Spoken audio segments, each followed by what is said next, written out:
Munyemerere mbasuhuze nshuti bavandimwe, Imana iduha n'umugisha. Njyewe umuganira amazina ni Mugizeneza Jean Paul. Erega ubutumwa bwiza ntibunkoza isoni, kuko ari imbaraga ihesha uwizera wese gukizwa, uhereye ku Muyuda ukageza ku Mugiriki. Abaroma igice cya mbere umurongo wa 16. Wifuza kureba ibyigisho natambukije bigaragara, wagana muri YouTube ukandikamo amazina mvuze haruguru, ukareba icyigisho wakenera kikagufasha. Uyu munsi rero nifuje ko twaganira ku cyigisho kivuga ngo gucyaha kwerekeye kwaka inyungu zirenze urugero n'ubunyazi. Dusenga Imana. Turagushimye Mwami Imana ishobora byose, tugushimiye uburinzi n'ineza uhora utugirira uko bwije n'uko bukeye. Izina ryawe rihabwa icyubahiro, imbere yawe niho tubonera amahoro. Ibyo twabonaga nk'ibidashoboka tugasanga biremeye.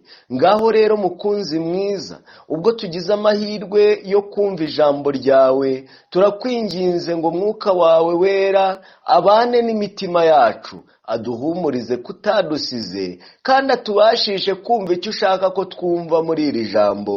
Tubisabye mu izina rya Yesu, amena. Igihe intekerezo za Nehemiya zerekezwaga ku mibereho ibabaje y'abakene bo mu bwoko bwe, inkike za Yerusalemu zari zitararangira. Muri icyo gihe igihugu cyari kitaratungana neza. Gutunganya ubutaka babuhinga byari byarirengagijwe ku rwego rutari ruto. Ikirenze ibyo, bitewe n'imikorere irangwamo kwikanyiza yagirwaga na bamwe mu bari baragarutse mu Buyuda, umugisha w'Uwiteka ntiwari ukirangwa mu masambu yabo, bityo habaho kubura kw'impeke. Kumva ko byari ibibazo, imigisha yaraburaga, abantu bagahinga ntibeze, ariko byari impamvu y'uko hari ibyo birengagije. Reka dukomeze twumve. Kugira ngo babone ibyo kurya byo gutunga imiryango yabo, byabaye ngombwa ko abakene bahaha bagurijwe, kandi bakagura ku biciro bihanitse cyane. Byabaye ngombwa kandi ko babona amafaranga bayagurijwe mu buryo bubyara inyungu, kugira ngo bishyure imisoro basabwaga n'abami b'Ubuperesi. Kuri iyo mibabaro y'abakene hiyongeyeho ko abakire cyane mu Bayuda bari baraciye urwaho ibyo abakene bakeneye, maze bakikungahaza. Nkiri mu ishuri numvaga abanyeshuri batebya bakavuga ngo inyamaswa nini itungwa n'intoya. Ahangaha uri kumva abakire bari barakize, ubukire rwose bukaboneka, ariko ingorane ntibanyurwe n'ibyo babonye, ahubwo bakajya gufata n'ibyo abakene kugira ngo ubukungu bwabo bwiyongere. Ahari wenda byaba biri mu Bayuda gusa, ariko se muri iyi minsi ho byaba byitwaye gute? Nubwo turi gusoma ko ari ibyo mu Bayuda, ariko n'uyu munsi dukwiriye gutekereza, ese abitwa abakire n'abakene uyu munsi babanye bate? Ese abakire bazamura abakene cyangwa abakire banyunyuza abakene? Nanone Imana yari yaratanze, Imana ibinyujije kuri Mose yari yarategetse Abisirayeli ko buri myaka 3 bakusanya 10% kugira ngo gihabwe abakene. Hari n'ikindi cyari cyarakozwe mu byerekeye guhagarika imirimo y'ubuhinzi buri nyuma y'imyaka 7. Ubutaka ntibwagombaga guhingwa, kandi byimezaga bikera muri uwo mwaka byarekerwaga abakene. Ubudahemuka mu gutanga ayo maturo kugira ngo yunganire abakene, ndetse no mu bindi bikorwa by'ubugiraneza, byari byarabereyeho gutuma abantu bahora bazirikana ukuri kuko Imana ariyo nyiri byose, ndetse n'amahirwe bafite yo kuba imiyoboro inyuzwamo imigisha. Byari umugambi w'Uwiteka ko Abisirayeli banyuzwa mu nzira yo gutozwa yari kurandura ukwikanyiza kandi igakuza imico yabo. Nanone Imana yari yaratanze amabwiriza iyanyujije kuri Mose igira iti, nuguriza ifeza umukene wese wo mu bwoko bwanjye muri kumwe, ntuzamugirire nk'uko abishyuza bakora, kandi ntuzamwaka inyungu. Ntuzagurize mwene wanyu kumwaka inyungu, naho yaba iy'ifeza cyangwa iy'ibyo kurya cyangwa iy'ikindi kintu cyose kiguririzwa kubona inyungu. Kuva 22 umurongo wa 25, gutegekwa kwa 2:23 umurongo wa 19. Uwiteka yari yaravuze nanone ati, nihaba muri mwe umukene ari umwe muri bene wanyu ahantu hose hiwanyu mu gihugu Uwiteka Imana yawe guha, ntuzanangire umutima wawe, ntuzagundire ibyawe ngo ubyime mwene wanyu w'umukene, ahubwo ntuzabure kumuramburira iminwe, ntuzabure kumuguriza ibimumaze ubukene bw'icyo akeneye, kuko ari ntabwo abakene bazashira mu gihugu. Nicyo gitumye ngutegeka nti, ntuzabure kuramburira iminwe mwene wanyu w'umukene w'umworo uri mu gihugu cyawe. Gutegeka kwa 2 igice cya 15 umurongo wa 7, uwa 8 n'uwa 11. Mu bihe byakurikiye kugaruka kw'abari barajyanywe mu bunyage i Babuloni, Abayuda b'abakire bakoze ibinyuranye n'aya mategeko. Igihe byabaga ngombwa ko abakene baguza kugira ngo bishyure imisoro y'umwami, abakire babagurizaga amafaranga, ariko babakaga inyungu ihanitse kubwo gufata ingwateho amasambu y'abakene. Buhoro buhoro abakire bajyaga bakenesha kurutaho abo babaga barahaye imyenda.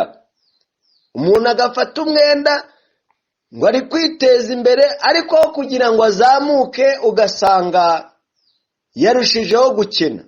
Ahangaha ntabwo mvuze yuko gufata imyenda ari byo bikenesha abantu, ahubwo ikibazo rimwe na rimwe hari igihe tubigeramo uruhare, ugafata amafaranga ukajya kuguza muri banki cyangwa ukaguza mugenzi wawe amafaranga uzamwambura cyangwa se uzambura banki, bitewe n'uko amafaranga wagujije nayo kwinezeza gusa, ntabwo ari ayo gukoresha, nta bizinesi ufite. Ahangaho rero ntabwo ari cyari ikibazo cy'imyumvire bari bafite bari abakene, ntabwo ari uko bayakoreshaga nabi, ntabwo ari uko bayinezezagamo, ahubwo barabagurizaga ugasanga bari kubaka inyungu z'imirengero. Ugasanga umuntu bamugurije amafaranga 100,000, ariko akazishyura 150 ku kwezi. Ugasanga umuntu bamugurije mirongo y'ibishyimbo, ariko ugasanga azishyura 50 mu gihe cy'ukwezi.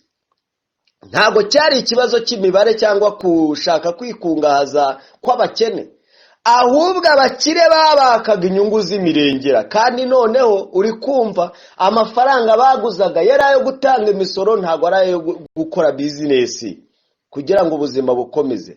Byabaye ngombwa ko benshi bahatirwa kugurisha abana babo bakaba abagaragu n'abaja, kandi byasaga naho nta byiringiro byo gutuma imibereho yabo igenda neza kurutaho, ndetse nta n'uburyo bwo gucungura abana babo no kugaruza amasambu yabo bari bafite. Nta byiringiro by'igihe cyiza byari imbere yabo, ahubwo hariho guhagarika umutima kwahoraga kwiyongera, ndetse n'ubukene no gushyirwa mu bubata bigahoraho. Nyamara abo bose bari ishyanga rimwe, abana b'isezerano rimwe kimwe n'abavandimwe babo bari baguwe neza. Amaherezo abantu bagiye kubwira Nehemiya uko bamerewe. Baravuze bati, abahungu bacu n'abakobwa bacu tubatangaho ibiretwa, ndetse abakobwa bacu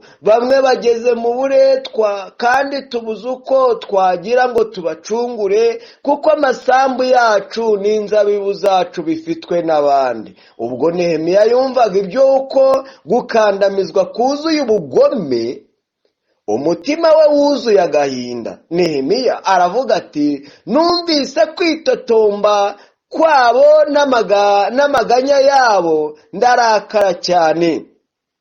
Nehemiya yabonye ko ntashobora gukuraho umuco w'ikandamiza ryo kwaka abantu inyungu zirenze urugero, agomba gufata icyemezo kidakuka agaharanira ubutabera. Yajyanye imbaraga no kumaramaza, maze ajya ku murimo kugira ngo aruhure abavandimwe be.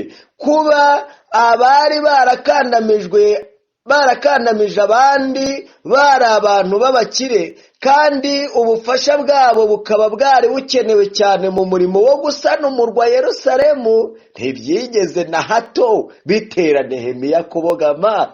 Imana yacu ishimwe. Icyampa abayobozi b'itorero tukabasha gufata icyemezo nk'iki ngiki. Icyampa abayobozi b'imiryango uyu mwanya tugashobora gufata icyemezo nk'iki ngiki. Hari igihe rimwe na rimwe utinya gufata icyemezo bitewe n'imbaraga uri kubona kuri mugenzi wawe cyangwa se inyungu uzamukuraho. Imana itubabarire kandi dufashe kugira ngo ubutabera buboneke mu bitwa ko turi abakozi b'Imana. Ubwo Nehemiya numvise kwitotomba kwabo n'amaganya yabo, ndarakara cyane. Nehemiya yabonye ko ntashobora gukuraho umuco w'ikandamiza ryo kwaka abantu inyungu zirenze urugero, agomba gufata icyemezo kidakuka. Kuba bari barakandamije abandi bantu b'abakire, kandi ubufasha bwabo bukaba bwari bukenewe cyane mu murimo wo gusana umurwa Yerusalemu, ntibyigeze na hato bitera Nehemiya kubogama. Yacyashye abatware n'abakomeye mu buryo bukomeye, kandi ubwo yari amaze guteranya iteraniro rikomeye ry'abantu, yababwiye iby'Imana isaba byerekeranye n'icyo kibazo. Yabibukije ibyari byarabaye ku ngoma y'umwami Ahazi, yabasubiriyemo ubutumwa Imana yari yarohereje Abisirayeli muri icyo gihe kugira ngo ibacyahire ubugome no gukandamiza kwabo bitewe no gusenga ibigirwamana kwabo. Abaturage b'Ubuyuda bari barahanwe mu maboko y'abavandimwe babo basengaga ibigirwamana kubarusha, ari bo Bisirayeli. Ahantu sinzi niba tuhumvise, kasubiremo. Yabibukije ibyari byarabaye ku ngoma y'umwami Ahazi, yabasubiriyemo ubutumwa Imana yari yarohereje Abisirayeli muri icyo gihe kugira ngo ibacyahire ubugome no gukandamizwa kwabo bitewe no gusenga ibigirwamana kwabo. Abaturage b'Ubuyuda bari barahanwe mu maboko y'abavandimwe babo basengaga ibigirwamana kubarusha, ari bo Bisirayeli. Abisirayeli bari barakabije kuba abanzi binyuze mu kwica abantu ibihumbi byinshi bo mu Bayuda mu ntambara, kandi bari barafashe abagore n'abana bose bagambiriye kubagira inkoreragato cyangwa kubagurisha mu bapagani bakaba imbata zabo. Bitewe n'ibyaha by'Ubuyuda, Uwiteka ntiyari yaragobotse ngo abuze iyo ntambara kubaho, ariko akoresheje umuhanuzi Odedi, Uwiteka yacyashye imigambi mibisha y'ingabo zari zatsinze urugamba. Odedi yaravuze ati, kandi mugambiriye kunyitsa abayuda n'ab'i Yerusalemu ngo mubagire abaretwa n'abaja, ariko aho mwebwe nta bicumuro mwacumuye ubwanyu ku Uwiteka Imana yanyu. Cya kabiri cyo ku Ngoma igice cya 28 umurongo wa 10. Odedi yaburiye Abisirayeli ko uburakari bw'Uwiteka bubakongerejwe, kandi ko imigirire yabo yo kurenganya no gukandamiza izabazanira ibihano by'Imana. Bumvise ayo magambo, ingabo zasize abo zari zafashe kunyaga ndetse zisiga n'iminyago imbere y'ibikomangoma n'iteraniro ryose. Nuko bamwe mu bayobozi bo mu muryango wa Efurayimu bajyanye abanyagano, abari bambaye ubusa bose bo muri bo babambika iminyago, babaha imyambaro, babambika inkweto, barabagaburira, babaha n'ibyo kunywa, barabahezura, n'abanyantege nke bo muri bo bose babaheka ku ndogobe babageza i Yeriko, umudugudu w'imikindo. Kwa bene wabo baherako basubira i Samariya. Cya kabiri cyo ku Ngoma igice cya 28 umurongo wa 15. Nehemiya n'abari baracunguye bamwe mu Bayuda bari baragurishijwe abapagani, bityo noneho agereranya icyo gikorwa n'imyitwarire y'abashyiraga abavandimwe babo mu bubata kubwo gukunda inamu z'iby'isi. Nehemiya yaravuze ati, mbese ibikwiriye si uko mwagenda mwubaha Imana yacu, ntimwitukishe mu banzi bacu b'abanyamahanga? Nehemiya yaberetse ko we ubwe kubw'uko yari afite ububasha yahawe n'umwami w'Ubuperesi yagombye kuba yarabatse umusanzu munini kubw'inyungu ze bwite. Nyamara aho kugenza atya, nta nubwo yari yarafashe ibyo agenewe, ahubwo yari yaratanganye umutima ukunze kugira ngo yunganire abakene mu bukene bwabo. Yasabye bamwe mu bayobozi b'Abayuda bahamwaga n'icyaha cyo kunyunyuza imitsi y'abakene guhagarika icyo gikorwa cyo gukiranirwa, ahubwo bagasubiza amasambu abakene beneyo, ndetse bakabasubiza n'amafaranga y'umurengera bari barabatseho inyungu.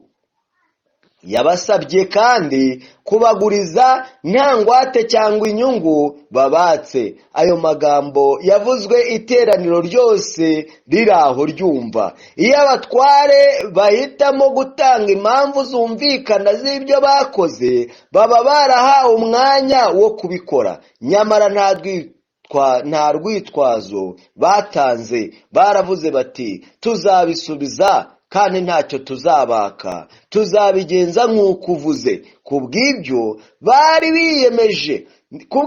biyemeje, Nehemiya ari imbere y'abatambyi yarahije abo bantu imbere yabo yuko bazakora nk'uko basezeranye. Iteraniro ryose riremera riti amena, bahimbaza Uwiteka. Nuko abantu bakora nk'uko basezeranye. Ibi byanditswe byigisha isomo ry'ingenzi. Gukunda imiya ni umuzi w'ibibi byose. Urwa mbere rwa Timoteyo igice cya 6 umurongo wa 10. Muri iki gihe tugezemo, kwifuza inyungu byatwaye intekerezo z'abantu. Akenshi ubukire bugerwaho binyuze mu buriganya. Hariho abantu batabarika bugarijwe n'ubukene, bityo bikaba ngombwa ko bakora cyane kugira ngo bahabwe ibihembo bito, ndetse bakaba badashobora no gukemura iby'ibanze mu buzima. Imiruho n'ubukene ndetse no kutagira ibyiringiro ko hari ibyiza bazabona bituma umutwaro wabo urushaho kubaremerera. Kuba baremerewe no guhagarika umutima no gukandamizwa bituma batamenya aho bashakira icyabagoboka kurimbuka, kandi ibi biba kugira ngo abakire babashe kubona ibyo batanga mu kwaya kwabo cyangwa kunezeza ibyifuzo byabo bigwizaho ibintu. Gukunda amafaranga no kwigaragaza byahinduye iyi si isenga ry'ibisambo n'abambuzi. Ibyanditswe bigaragaza umururumba no gukandamiza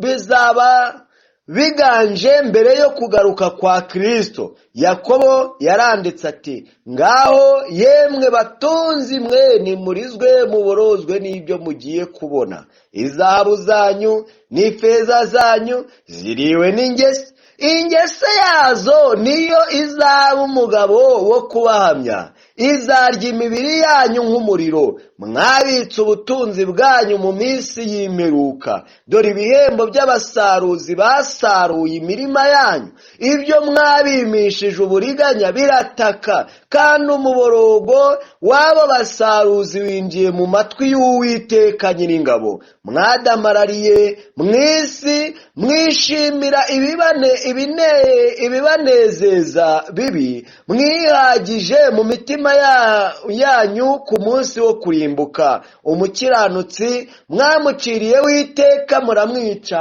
atabarwanya. Yakobo igice cya 5 umurongo wa 1 n'umurongo wa 3 kugeza uwa 6. Ndetse no mu bavuga ko bagenda bubaha Imana, harimo bamwe bongera gukora nk'uko abakomeye bo mu Bisirayeli bakoze, bitewe n'uko babifitiye ububasha bwo kubikora. Basaba inyungu zirenze izikwiriye, bityo bagahinduka abakandamiza, kandi bitewe n'uko umururumba n'uburiganya bigaragara mu mibereho y'abitirirwa izina rya Kristo, bitewe n'uko itorero rifite mu bitabo byaryo amazina y'abageze ku butunzi babukuye mu kurenganya, idini ya Kristo ishyirwaho igisuzuguriro. Gusesagura, kugwiza imitungo bivuye mu buriganya ndetse no kwaka inyungu z'ikirenga bigenda byangiza ukwizera kwa benshi, kandi bigasenya imibereho yabo y'iby'umwuka. Ku rwego rukomeye, itorero ribarwaho ibyaha by'abarigize. Iyo rinaniwe kwatura rivuga ngo ryamagana ikibi, riba rigiha intebe.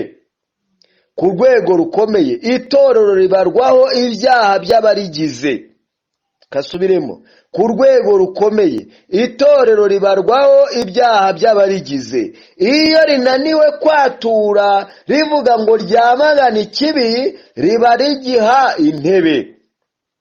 Imigenzo y'iyi si y'umukristo agomba gufatiraho icyitegererezo.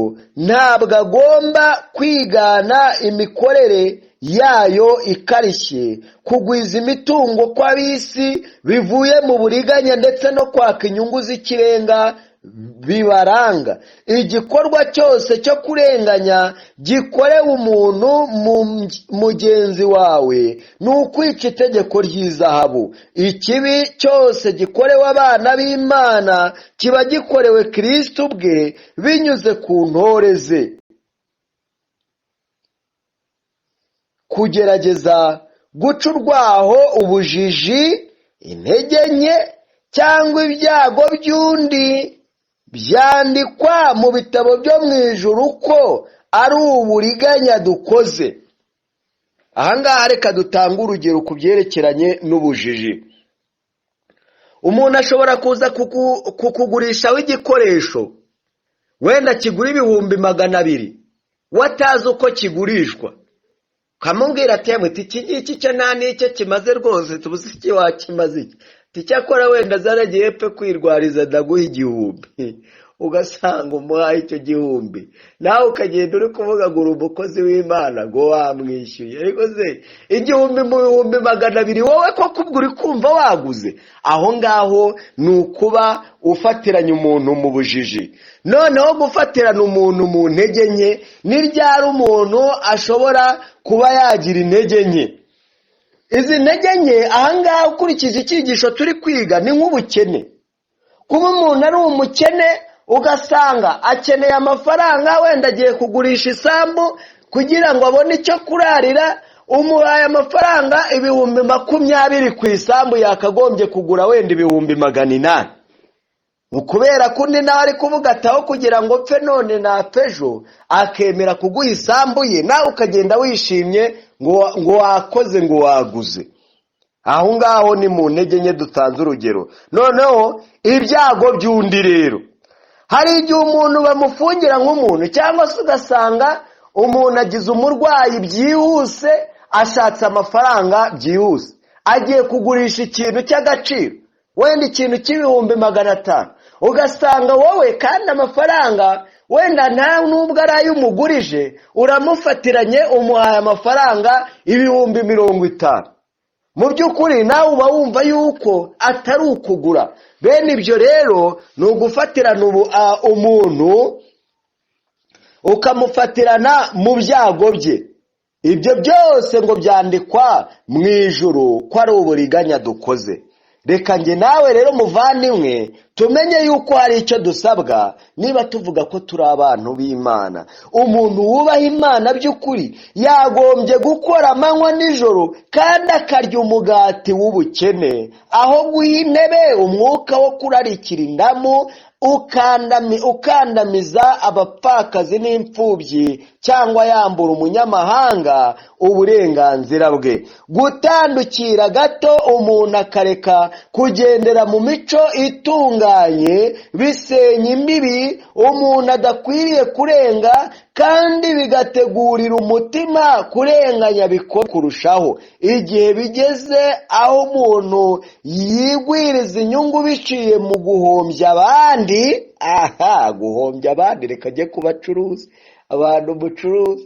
Hari igihe umuntu apfobya iby'undi, uriya we ibyo acuruza, kandi wenda ibyo ari kuvuga ari no kubeshya, ati dore biriya nuramuka ubiriye uzanapfa, akabipfobya, abantu bagacika ku wundi mucuruzi ko dore biyangwa biriya se n'ibikeri gucuruza. Ibyo ngibyo ntabwo ari byiza, babyita rivalite. Muvandimwe, ukwiriye gucuruza ariko utagiye kugira ngo uhombye abandi. Umutima uzagukinya, ntube ucyumva imbaraga y'umwuka w'Imana. Mu gihe cyose turi gukora ibyo ngibyo, bizagera igihe twumve ko turi mu gikorwa cyiza ariko atari byo. Inyungu umuntu abonye binyuze muri iyo nzira ni igihombo giteye ubwoba. Twese twari mu mwenda w'ubutabera bw'Imana, nyamara ntacyo twari dufite twashoboraga kwishyura uwo mwenda. Ubwo nibwo umwana w'Imana watugiriye imbabazi yishyuye ikiguzi cyo gucungurwa kwacu. Yahindutse umukene kugira ngo binyuze mu bukene bwe tubashe kuba abakire. Dushobora kugaragaza tubikuye ku mutima ko twanyuzwe n'ubuntu twagiriwe, dukoresheje ibikorwa byo gutangana ubuntu tugirira abakene be.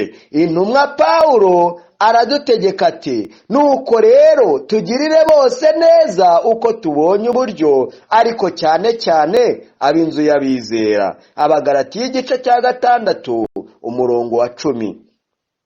Kandi amagambo ya Pawulo ahuje n'ay'Umukiza wagize ati, abakene bo muba muri kumwe nabo iteka, kandi aho mwashakira mwabagirira neza. Nuko ibyo mushaka ko abantu